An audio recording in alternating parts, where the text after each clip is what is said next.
2025 special closed meeting minutes. Do we have a second? Second. Second by Mrs. Costa. Any corrections to those minutes? Dr. McGee? Chairman Bourget, Yes. Vice Chair Burke, Abstain. Mrs. Costa, Yes. Mr. Leclerc. Yes. Next, I'll make a motion to approve the July 15th, 2025 special open meeting minutes. Do we have a second? Second. Second by Mrs. Costa. Any changes to those? Dr. McGee? Chairman Bourget, Yes. Vice Chair Burke, Abstain. Mrs. Costa, Yes. Mr. Leclerc. Yes. Next, I'll make a motion to approve the July 16th, 2025 closed meeting minutes. Do we have a second? Second. Second by Mrs. Costa. Any changes to those? Dr. McGee? Chairman Bourget, Yes. Vice Chair Burke, Abstain. Mrs. Costa, Yes. Mr. Leclerc. Yes. Finally, I'll make a motion to approve the July 16th, 2025 open meeting minutes. Do we have a second? Second. Second by Mrs. Costa. Any changes to those minutes? Dr. McGee? Chairman Bourget, Yes. Vice Chair Burke, Abstain. Mrs. Costa, Yes. Mr. Leclerc. Yes. Next, we'll go into the consent agenda, and I'll make a motion to discuss and approve the consent agenda. Do we have a second? Second. Second by Vice Chair Burke. Does anybody want to take any item out of the consent agenda and have a separate discussion on those? Mr. Chairman, Mr. Perrier. I'd like to strike two requisitions from the purchases.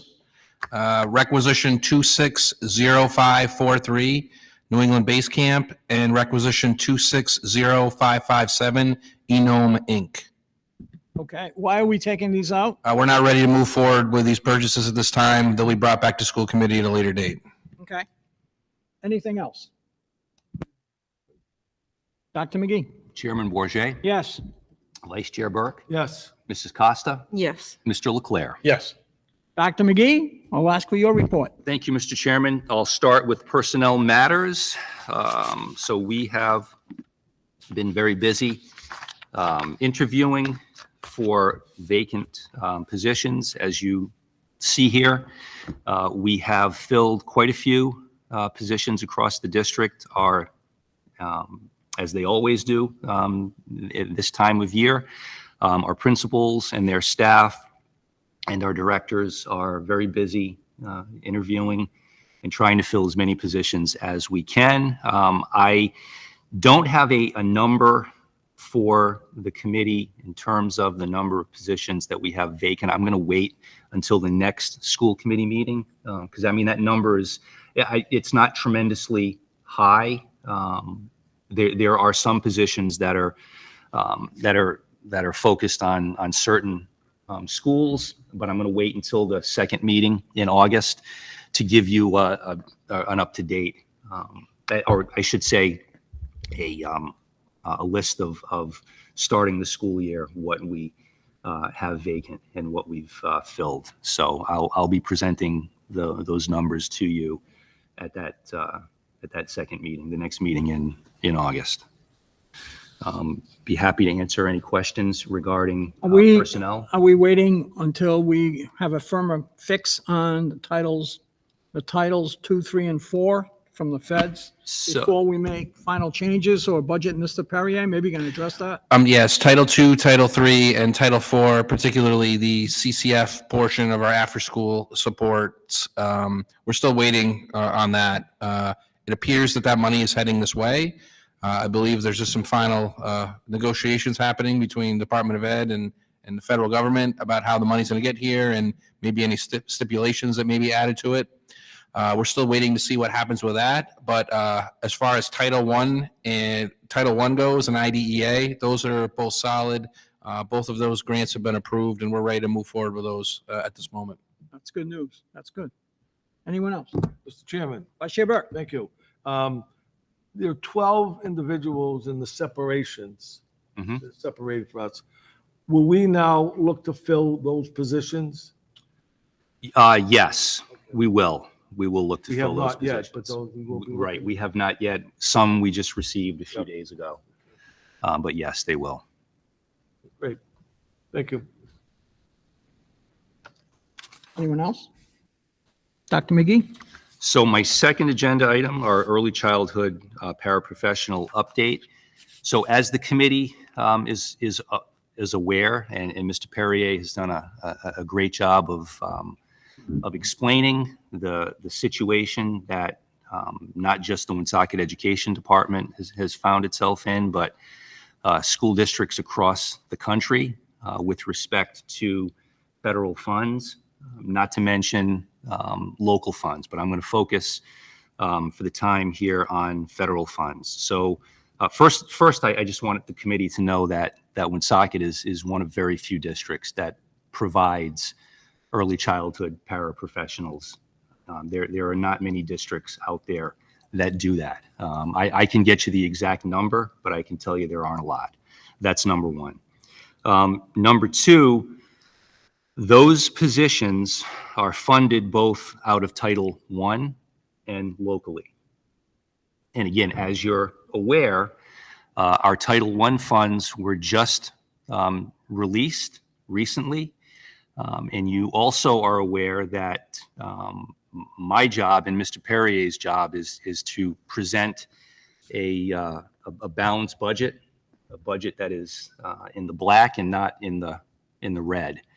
So we held off on bringing back some positions, not only the paraprofessional, early childhood paraprofessionals, but others, because we certainly didn't want to spend money that we didn't have. Now, we also use a portion of our local funds to support our early childhood paraprofessionals.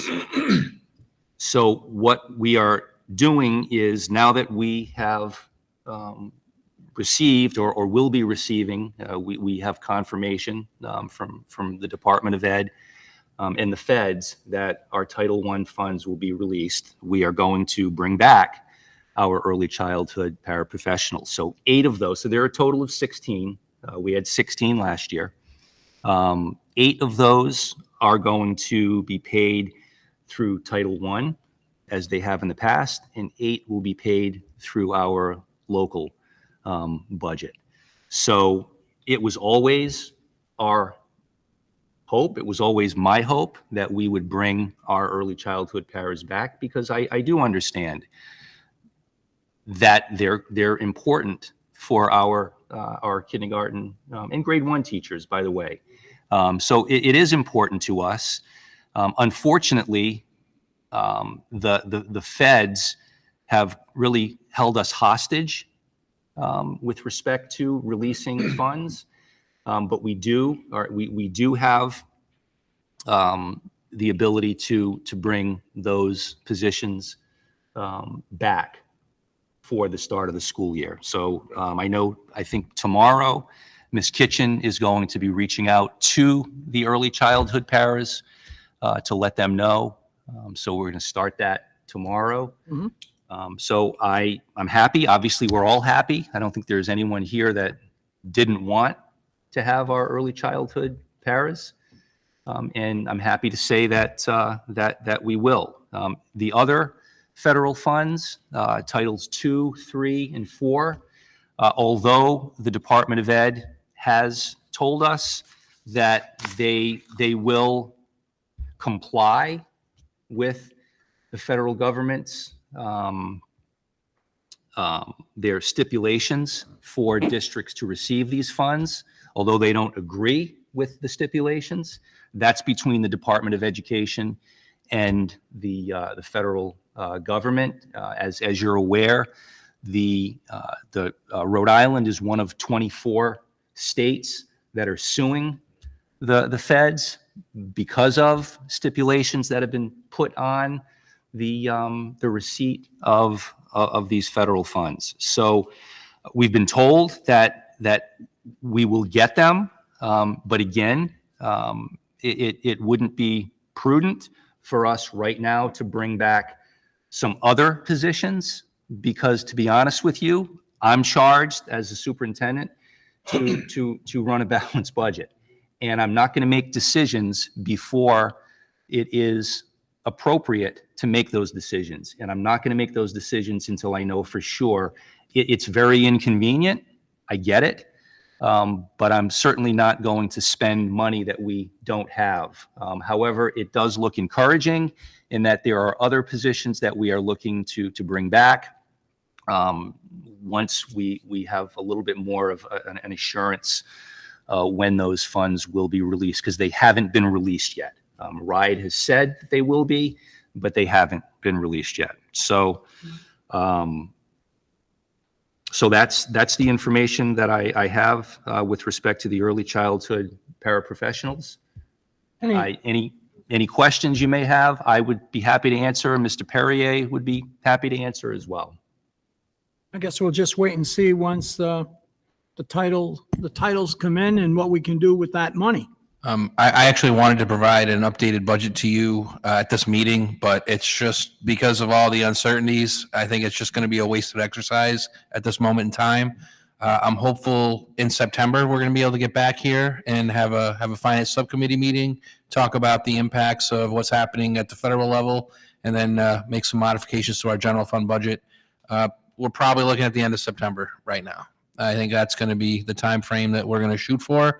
But again, that's going to really depend on how quickly I get the information. So I'm kind of in a holding pattern myself right now on some of these other federal grants. And as soon as we have information, I think our team has put together a great plan on how we want to move forward with this. So as soon as the dams are opened, I think we're going to be able to really quickly move to filling the positions that we wanted to, and also making the purchases that we normally would year over year through these grants. So we'll be ready to go. We're just waiting for the final information and the final release of funds from Department of Education. Thank you. And anyone else? I'll make a motion then to receive and place on file the superintendent's report. Do we have a second? Second. Second by Mrs. Costa. All in favor signify by saying aye. Aye. Mr. Perrier, would you give us the financial update? Thank you, Mr. Chairman. In front of the school committee this evening is our preliminary June 30th, 2025 closeout. This is preliminary. We are still going through our closeout process, which means putting some final encumbrances or close out some final encumbrances and accruing some expenses that we don't have journal entries in yet for. I think we'll have everything closed out in probably about a month for 25, and then we'll be able to move on to the current year 26 that we're working in. So currently, we're looking at about a $200,000 surplus for the year. As far as some of the items go here, hold on a second. Sorry, got the wrong thing open. What a bummer. On the revenue side, due to higher than anticipated billings, Medicaid revenue is projected to be over budget by $2.4 million. We really had a great year with Medicaid. I'd like to thank the Special Education Department for all the hard work that they've done bringing in that additional funding, because that helped balance our budget this year. It allowed us to move forward with some other items throughout the fiscal year because we knew we were doing so well with Medicaid. And I look forward to having a great year for Medicaid in this current fiscal year as well. On the expenditure side, all regular salaries are $1.029 million under budget. When netted with the employee turnover allowance of $1.05 million, it puts overall salaries $21,000 over budget. So that's a pretty good number that we had for salaries last year, considering that was north of $50 million, that line item. Substitute salary line is $220,000, closed with $222,000 over budget. Substitute pay projection was increased slightly, as you recall, because subs were paid more as we got closer to the end of the fiscal year. Medical expenses are currently $1.667 million over budget. We didn't have the best of years as far as medical goes. If you recall, we did beef up the medical budget for the current year we're in. We'll talk about how it's way too early to even begin kind of looking at that at this point. But as a reminder, we do have some money set aside for medical emergencies, $2 million in our medical set-aside account, plus about $1 million in our OPEB account. And our OPEB count has really done well over the last 6 months or so. We've picked up probably about $200,000 over the last 6 months. So that's money that we'll be able to tap into down the road if we do need for retiree medical benefits. Pensions were scheduled to come in over budget. I believe I talked about that a few times. There was a late change in pension rate by legislation, which led to unscheduled increase in expense. We did have some overages in purchase services due to the some of the budgeted positions being unfilled. So we were able to do some take some savings we had on other line items and offset it here. Transportation, we had a very difficult year for ride transportation. We came in well over budget on that ride transportation line. But I think as the year went on, we got better with that as well. Again, I'd like to thank the special education department for really, as the year went on, combing over our out-of-district placements, and then adjusting those placements would save the district not only money with those tuitions, but also with the transportation expense as well. Finally, as I said earlier, we're currently projecting a little over a $200,000 surplus at this time. And if the school committee has any questions, I'd love to answer them now. You figured the next financial report, financial update will be in September, or are you going to give one at the end of August? Because things are in flux so much. September, there'll be another September one. In September, I'm hopeful to have everything closed out by the time we get to the end of September. And then usually at the end of October, I'll do the first update for the current fiscal year we're in, which will be through September. So July, August, and September. Okay. I could provide you a fiscal update for July and August, but there's just so little information and it would be such a wild guess that I don't really feel like it's worth the committee's time to even consider that. I think September is kind of a wild enough guess. So, but I'll move that forward to the committee in October and we'll kind of get back on track with our monthly updates. And the projected surplus is preliminary because we still have to wait for final year-end adjustments, I would think. Absolutely. There's some adjustments that we'll need to make, but I'll provide that update when I get it at the end of next month. Sure. Any questions for Mr. Perrier? Dr. McGee, let's have a roll call on this one. Chairman Bourget, Yes. Vice Chair Burke, Yes. Mrs. Costa, Yes. Mr. Leclerc. Yes. Next, I'll ask Mr. Notoriani to give us a school building update. Thank you, Mr. Chairman. So this evening, just to kind of go over some highlights, first and foremost, the new Nasuti Elementary School. It just worth being noted that the building committee met, and I want to note on the agenda, there is a building subcommittee update. So I will do one, I guess, at the next meeting. I wasn't here last week to provide that as an agenda item. But just as a quick update, the school building committee met, and we voted to submit to RIDE that we will move the school closer to Smithfield Road. So that's something that's been submitted to the school building authority. We also voted to redesign the parking lot configuration. So if the committee recalls, if you're facing the building on the left, there's going to be the bus entry, and there's going to be like a whole chevron where the buses go in. In the front, there'll be enough parking for all of the staff. Directly to the right of that, Dr. McGee and I traveled to Newport earlier this year and saw one of the layouts there. So we came up with a loop. So parents will pull in and go around a loop to drop off. We're all of these within the efforts of trying to make sure that traffic does not back up on Smithfield Road. In addition to that, Rhode Island DOT has also been part of the process, and they've done a site survey about doing some traffic improvements there as well. So we're pretty confident based on what we've submitted that we should be able to alleviate any traffic concerns over there. In addition to that, the school building committee at the last meeting and in future meetings will be considering and evaluating several items such as what type of flooring, the HVAC system, operable windows, and low voltage systems. So we are on the cusp of the design, the submittal phase. So we've done our 60% submittal. It's called the CD submittal, and then we're going to do our DD, which is design submittal later this year. And we're expecting that site mobilization, which will be workers arriving on site, will happen roughly the third week of September. So I know the community, we're on the radar, the community at large has a lot of questions. It's not that we're not moving forward with the project. It's just at this point, there's a lot of background work, design work, approvals, site specifications. But the community in general should see some activity on site at a later date. So until then, we have been leaving the field open for our sports and athletic practices. I know we originally thought that wasn't going to be the case. So some of our students are very happy that they're able to practice on the field for a little while longer. And it's also worth noting that the city's going to assist us with some of the demolition at the site, which will save the school department some money.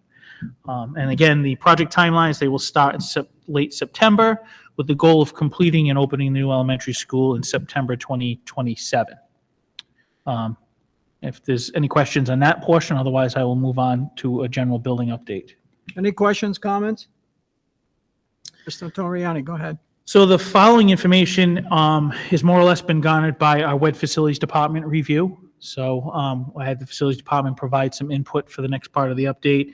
But it's also based on RIDE Commission and the School Building Authority Commission, what was called the Jacobs Report, which is about 10 years old. And that was a site visit to all public schools in Rhode Island to assess and score them and rate them based on what should be renovated, what should be saved, and what should be demolished or removed. In addition to that, we've also, the district has commissioned the Garland Company to come in and review all of our roofing. And then most recently, RIDE and the School Building Authority commissioned a company called Bureau Veritas to do an updated Jacobs report. And they just recently completed it. Not all of the feedback has arrived yet, but they have done some initial reviews. So with that being said, at Woonsocket High School, and at the chairman's request, at Woonsocket High School, I just want to report out that our HVAC system is 20-plus years old. We have 2 boilers. One is 6 years old. We renovated 6 years ago. We connected up gas. The other boiler it does not work, so we don't have a redundant boiler system there. Wall heater units and pipes are 52 years old and original to the building, and all controls and pneumatic controls which do not function. The electric heat in the hallways is disconnected. That's as a result of the fact that the wiring is older, and we don't want to risk having a fire. We did have one a few years ago with a couple of the units, so we've disconnected all of those units. We rely on the redundant systems to heat the building, and it does heat them. There are no controls for the heat and HVAC system, as I outlined. There are sections of the roof that do leak, so we did have a replacement of certain sections in 2016. But we do have some leakage. As we've indicated with other conditions with roof leaks, we send the facilities department up to patch them as best we can. But we are going to be in need of a new roof. That's both noted by Garland, and coincidentally, the company that did the work in 2016 had reached out about a month ago, and they had scheduled, prior to the chairman's request, a review that they came out today, and they've already provided some feedback that I will share at a later meeting, because I need to kind of digest what they've proposed and send it to the business office, because they have some recommendation for some repairs there. We need to replace the parking lots and the curbs, stairwell treads in the buildings. We need to replace the doors.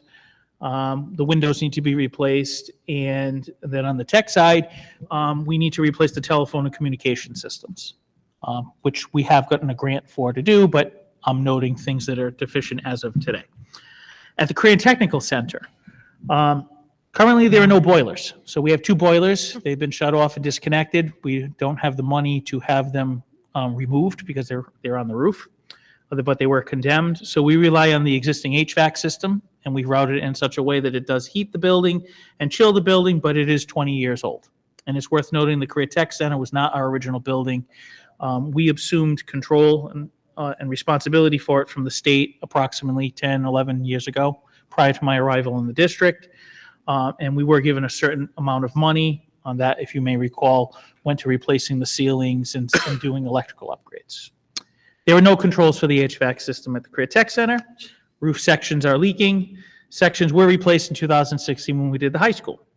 The sprinkler system in the construction area, so the construction area, they created an add-on addition to it. However, we didn't put sprinklers in. I can't really speak to that. It was before my tenure. But we've been cited by the fire marshal. We need to put sprinklers in the future. It's not something we have to do today, but it's something that we need to finish sprinkling the building. We need to provide equipment upgrades and replacements in the culinary program. It's a dated and older system, and we're looking presently at ways that we can find funding to just upgrade the culinary program because some of the equipment is quite old. The automotive program needs some additional upgrades, along with some construction work around the garage doors, because with the new food truck that we received, which was a wonderful opportunity from the state, and part of the partnering program is it's a joint thing with culinary. Students learn how to cook and serve food off the food truck.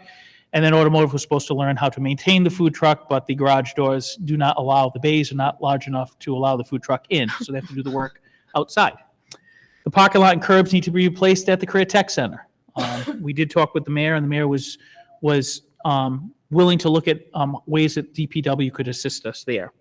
And the telephone communication system needs to be replaced in that building. Our 2 middle schools, some of our newer buildings. However, the boilers are 15 years old. The HVAC system's 15 years old. We were fortunate to get an upgrade. We got $1 million to upgrade all of the controls. We need to update the glycol system, which runs throughout the heating system. We need hot water tanks, which we did receive grants for. However, due to the way the procurement process works with the state and WED, we're probably not going to be able to upgrade them until next summer because while the bid was awarded, and thank you for awarding that, they indicated a couple weeks ago they didn't have enough time to do it before school starts. And I can't risk them upgrading them right before school, because if we don't have hot water, you can't have school. So my recommendation is to hold off with our fingers crossed that we don't run into an issue, because one building, Villanova, I believe, has 2 working hot water tanks that are old. This building only has 1. There's no redundancy. We need to replace it, telephone and communication systems in this building and over at Villanova. At Leo Savoy Elementary School, the boilers and pumps are 5 years old, so they're relatively newer, but there are some deficiencies with some of the original pumps that are there. So we do need to look at doing those. The wall units and pipes are the existing, so they're approximately 50 years old. There's no HVAC system. There are no controls. There are leaks. We are going to need to look at replacing a roof there. Right now, we're able to patch it, but we are coming close to needing to do a new roof there in addition to the high school and career tech. We need to replace the fence and the gates. We also need to install a playground there. It's worth noting it's one of the few elementary school locations that doesn't have a playground at all. So we're going to need to so it's not necessarily a necessity, but I'm not sure, somewhere in the future, we probably should look to doing that because the school is going to remain open. We need to repave the parking lot and do some sidewalk repairs there as well. And we need a telephone communication system there. At Citizens Elementary, 1 boiler is 20 years old, 1 boiler does not work, so there's no redundancy. We have done some repair work to the existing boiler, but again, if that boiler were to go down, we would have an issue. Wall units and pipes are the existing, so they're approximately 50 years old. The hot water tank is 10 years old. The controls do work for most of the rooms, but they are aging, and the wall units in the rooms are aging as well. We do have roof leaks that we would try and repair in-house. We need to look at the fence and gates there as well. Parking lot repavement, sidewalk repairs, and a telephone and communication system is needed there. At the Pothier Elementary School, which is one of our newer buildings, the boiler there, however, newer, it's 25 years old. The boiler is 25 years old. The existing wall units and pipes are the same age. They mostly are operable. I'm not aware of any outages right now for that, so that's good. The existing hot water tanks were there from the original installation. It's the existing HVAC system, which for the most part works. We do have to have NextGen come out and repair that as well. Gym, the roof unit is 2 years old. We just recently had replaced that. The existing pumps are from the original installation. The controls work. There are some leaks in the CAF kitchen area, but we did do some roof repairs with some facilities money we received from the state over 18 months ago. So some of the leaks we had in the library, the media center, the gymnasium, those are repaired. We do need to look at the fences and the gates in the pre-K playground. They keep getting broken, and I think rather than just trying to repair what we have, we should probably look at another option. It is a concern we have, and we have some temporary solutions, but I'd be remiss without noting that. We need a telephone intercom and communication system there as well, which will be covered under the grant. At Vernon, I will give you the update, but it's worth noting that Vernon, Coleman, and Globe are 3 schools that will be closing and consolidating into City Elementary. But in the meantime, it's worth noting because we have to live 2 more years in these buildings. So at Vernon, 1 boiler is 5 years old and 1 boiler doesn't work, similar to Citizens. The hot water tank is 4 years old. The HVAC is existing but not working properly. The existing wall units and pipes were there from the original installation. There are controls that do not work there, so we have to kind of more or less manually adjust things to make things work, which often results in heat running either hot or sometimes too cold. There would be paving and sidewalk repairs. There are other things that I don't think it's worth noting because we're closing the school, but operationally, the things I noted right now are things to keep in mind if I come back to you in October or November and say we have to do something with the heat. Coleman, closing the building there. One boiler is 20 years old, one boiler is down. You recently approved work to replace the pumps. If had you not, there was a chance the heat could have gone out, so thank you for doing that. There is no AC, there are no controls, and again, we're closing that building. Harris Elementary School, we have one existing boiler and one boiler is down. The committee, I believe, if it wasn't at the last meeting, at this meeting, approved the replacement, but it's 16 weeks out. So it's worth noting in 16 weeks, we'll have a new boiler installed, but that's 4 months out. So it's now August, so we will be replacing it at the start of the heating season.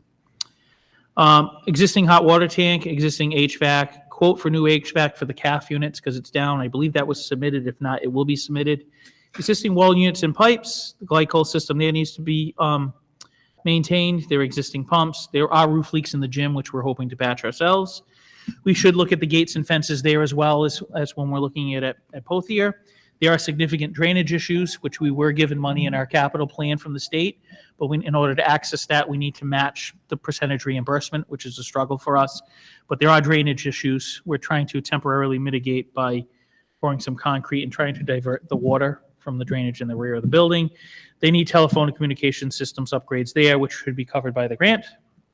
Blow block is closing, however, similar to Vernon and Coleman, one boiler is 25 years old, one boiler is down, so there's no redundancy. All the wall units and pipes are 25 years old. The controls work in some rooms and not others. We do not know the age of the water tank, but the hot water tank is working, and they would need a telephone communication system if we were keeping the building open. And so those are all the things we need. I don't have dollar amounts attached to it, but I think it's worth noting. We are getting quotes for preventative maintenance. We are getting quotes to make repairs for things, as the committee, I'm sure, is aware, and I don't want to delve too much into the finance side, but our funding is limited because most of the funding that we kind of, socked away is going towards our contribution for the new elementary school, which I think is a good investment, but it is limiting the facilities department. Because if, I'll be frank with you, if we had more facilities money, these are things I'm confident we could fix, repair, match with grants, similar to what we did with the lighting and whatnot, but we're very limited. So if there's any questions, I'd be more than happy to. I'm almost sorry I asked you for this update. However, it was necessary just listening to that. I assume that you are triaging and putting in the priorities as to what must be done immediately and how we're going to be able to afford and pay for some of these things, because some of these things seem very critical in the next few months. Yeah, so I would say, Chairman, that if the heat needs to be fixed, we fix the heat. We fix the AC if we need to fix it. The roofs really need to be replaced versus being patched. So I know there's been discussions about the roofs in the past at other schools, and my answer has not changed. It is the answer that we have, which is facilities will go up. We're now documenting, because I know parents did ask, do we have a paper trail? We document if there's a leak. Oftentimes they go up and patch it. They've been instructed to take pictures of what they've patched so that we have something to demonstrate we're putting an effort. But at a certain point, and I think the committee, it's worth noting, our capital plan, and it was noted, I noted it when we had our building committee meetings, does not, other than these two middle schools where there's money to reconfigure them, our capital plan does not account for anything at the secondary level. The vast majority of our capital plan submitted and approved by the school building authority builds one new elementary school, provides us approximately $10 million between two middle schools to reconfigure them as a grade 7 and 8 school and a grade 5 and 6 school.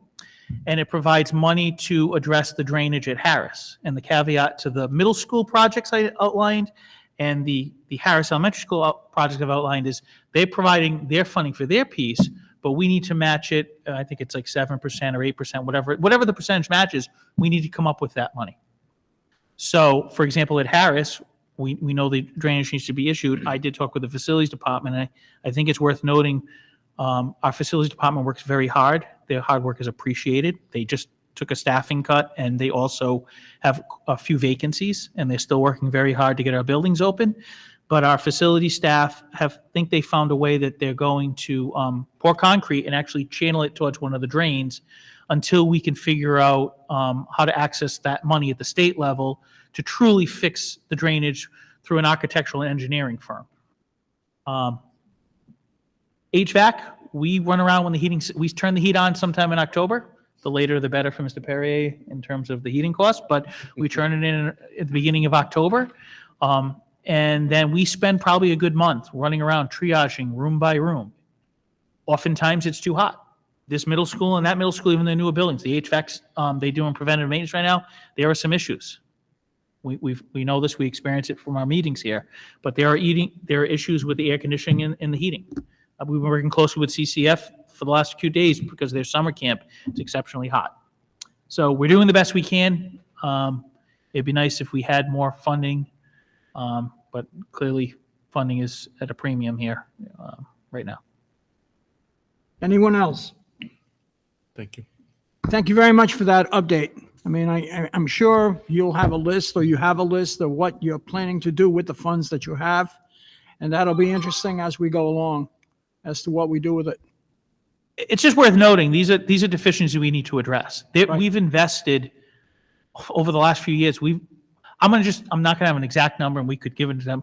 We've invested millions into our buildings. I don't want to make sure that we're not misleading in terms of this presentation. This is to identify the need that exists now. But I can tell you, I assumed responsibility for the facilities department about 6 years ago. And I can tell you, I can speak to my tenure overseeing facilities is that there has been significant investments. We have prioritized making investments in the facilities department. Millions we've invested in it. Right. But it's going to take millions more. I mean, these buildings were, quite frankly, my understanding is for years when the budget fell on some hard times, the buildings, I hate to use it, but they were neglected in terms of maintenance for a significant period of time. And it Correct. wasn't until I think when Dr. McGee assumed the superintendency and Mr. Perrier assumed the business manager's office that significant investments were starting to occur in the buildings at the beginning of their tenure, in their leadership tenure, that's when we started to make these investments. And then I started a few years after that. So, but there's been a struggle. Maybe next month or a month after, you can give us a list of what's the estimated ballpark figures that we're going to have to spend to get everything up to snuff. I'm not asking for that tonight, but I think it'd be good for us to be focusing on these costs. Chairman, the school building, we're waiting to hear back from the school building authority for the Bureau Veritas report. Yep. So the Jacobs report 10 years ago, and those numbers are 10 years old. Clearly, things have changed in terms of cost. But I think if you were just to take the Jacobs report and take out those items that we have not already addressed, I can tell you we would have a ballpark from 10 years ago, and obviously with inflation and cost increase, it'd be a much greater amount. But we right now already could have we can provide that, but we have a ballpark right now. Okay. Cool. Anyone else? Good. Okay, then I'll make a motion to receive and place on file the school building update. Do we have a second? Second. Second by Mr. Leclerc, Mrs. Costa. All in favor signify by saying aye. Aye. We have one unfinished business. This item was tabled at our last meeting. And the item is a discussion and approval of bid 2605 custodial supplies. So I'll make a motion to take this item, to remove it from the table. Do we have a second? Second. Second by Mrs. Costa. Dr. McGee, will call. Chairman Bourget, Yes. Vice Chair Burke, Yes. Mrs. Costa. Yes. Yes. Yes. That's Mr. That's Leclerc. Mr. Leclerc. Yes, it That's is. Mr. Thank you. Leclerc. Nice to meet you, Mr. Having issues tonight. the other time. Okay. Before us, I'll make a motion to discuss and approve the bid 2605 custodial supplies. Do we have a second? Second. Second by Mr. Leclerc and Mrs. Costa. Mr. Perrier? Thank you, Mr. Chairman. McGee? In front of the school committee is bid 26-05 custodial supplies. This is our normal custodial bid for the year. It includes toilet paper, paper towels, cleaning supplies, so on and so forth. This is our first order of the year. As the year goes on, if there's some things we need, we of course order them, but we like to do a bid at the beginning of the year just to try to get the best prices. Sure. Any questions or comments? Dr. McGee? Chairman Bourget, Yes. Vice Chair Burke, Yes. Mrs. Costa, Yes. Mr. Leclerc. Yes. Next, I'll make a motion to discuss and approve the school building committee membership. Do we have a second? Second. Second by Mr. Leclerc, Mrs. Costa. Dr. McGee. Thank you, Mr. Chairman, members of, I did? oh, yeah, I think Oh. there's the Let's do contracts. this one. Skip Let's one. do number, Let's, finish up with number 2. do we need to move? No. Make a motion? Then I'll make a motion to discuss and approve the first one, to enter into employment contracts which each of the non-union employees listed under the terms and conditions reflected in the attached agreements. Do we have a second? Second. Second by Mr. Leclerc. Dr. McGee? So, Mr. Chairman, you have before you, members of the committee, you have before you a list of the non-union employees whose contracts expired at the close of this past fiscal year. Yep. And new administrators to the district. So there's a list that you have there. It's I can there no. Look at that. It's a little upside down or sideways, but and then if you scroll past that, you will have the each of those non-union employees contracts. So I would be happy to answer any questions the committee have at this time. I have none.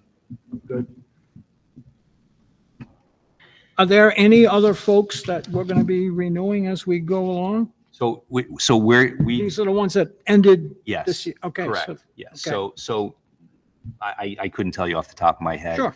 But at the end of this fiscal year, then, whichever contracts I'll do. are due, then we would do the same process. Okay. So, Okay, so any other questions, comments? No. Dr. McGee? Chairman Bourget, Yes. Vice Chair Burke, Yes. Mrs. Costa, Yes. Mr. Leclerc. Yes. Next, I'll make a motion to discuss and approve the school building committee membership. Do we have a second? Second. Second by Mr. Leclerc and Mrs. Costa. Dr. McGee? Thank you, Mr. Chairman, members of the committee. You have in front of you, No, it's okay. It's stereo. There we go. Second Mr. thing. Leclerc and Ms. oh, Costa. okay, No, we're good. Keep going. good, okay, Yeah. all right. I didn't forget anyone's name again, did I? No. It's all right. All right, okay. Don't worry about it. Yeah. So you have before you voting members of the Woonsocket School Building Committee. So there's some modifications that have been made.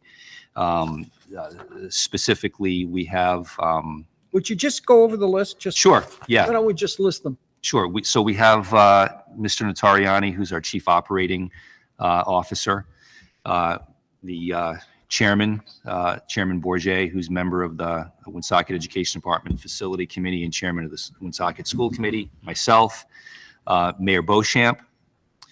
We have Jennifer Renegaldo, who's the Hamlet Middle School Principal, Dr. Holt, Director of Curriculum and Development, Mr. Perrier, Director of Finance and Administration, Daniel Peliquin, who is a former architect, private consultant, and is our community member, Dr. Mario Carreño, who is the Rhode Island Department of Education Chief Operating Officer, Kelia Kentor, who is the Educational Facility Planner, Architectural Design Reviewer from RIDE as well, Mr. Leclerc, who's a member of the Woonsocket Education Department Facility Committee and member of the Woonsocket School Committee, it's Dawn Morell, Director of Special Education and Student Services, James Canoyer, City Council member, Garrett Mansieri is a Woonsocket community member, Carol Wilson Allen, who is also a Woonsocket community member, John Ward, Woonsocket community member, Nichelle Kennel, principal of Globe Park Elementary,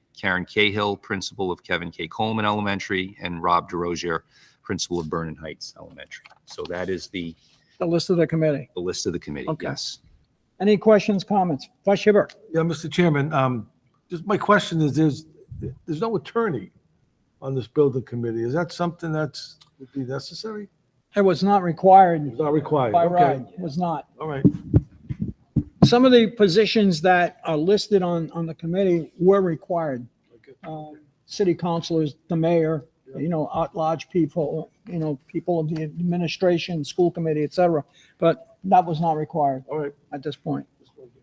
Are you aware, Sarah, if there was such a requirement? We were told no. Right, that's correct. Any other questions?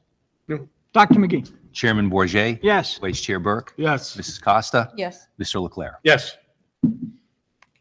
Next, I'll make a motion to discuss and approve bid 26-09, education staffing. Do we have a second? Second. Second by Mrs. Costa. Dr. McGee?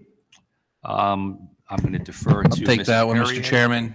For the school committee is bid 26-09, educational staffing. Here is where we reach out and we grab other bids. We grab bids from staffing agencies. We share that with the school committee. So now we have kind of a resource that if we need positions during the year, we're able to go back to this list and reach out to the people on this list. If we do have any hires on any of these items, paras, BIs, psychologists, it will go back to the school committee, and the school committee will approve those purchases through purchases like normal. This is really just the starting point for us. So now we have vendors that we can reach out to if we need them. We do look at qualifications as well as price. So just because they have the lowest price does not mean that they get the work. We have interviews that are set up. People, different administrators, depending on what the position is we're filling, they sit in on the interviews and they bring in the best qualified candidates. But we do kind of use if everything else is equal, of course, we'll go to price then. But price is not the deciding factor when we fill these positions. Is this an all-inclusive list, Mr. Perrier? In other words, you got 20 or 30 listed? Everybody who put in a bid is on this, and we will reach out to them if the need arises. Okay. Mr. Chairman, Vice Chair Burke? Mr. Perrier, price is not a factor, you just said. I said price is not the deciding factor. Price is always a factor, Mr. Vice Chairman. Hey, all right, because I'm looking at the list and I see individuals in the top, $50 an hour. And then I see an individual on the bottom of that list, $95 an hour. So I would think price would be a factor of what we can afford to hire. Absolutely. I think, as I said, price is not the deciding factor. I would love it, if all things were equal, we would go with the least expensive option.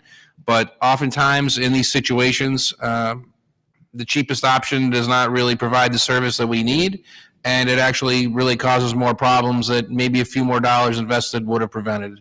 No, I agree with you on that point. I really do. But just looking at the costs. No, absolutely. I understand completely. Any other questions? Dr. McGee? Chairman Bourget, Yes. Vice Chair Burke, Yes. Mrs. Costa, Yes. Mr. Leclerc. Yes. Having no other items on our agenda, I'll move to adjourn the meeting at 7:59 PM. Do we have a second? Second. Second by Mrs. Costa. All in favor signify by saying aye. Aye. We are adjourned. Good job.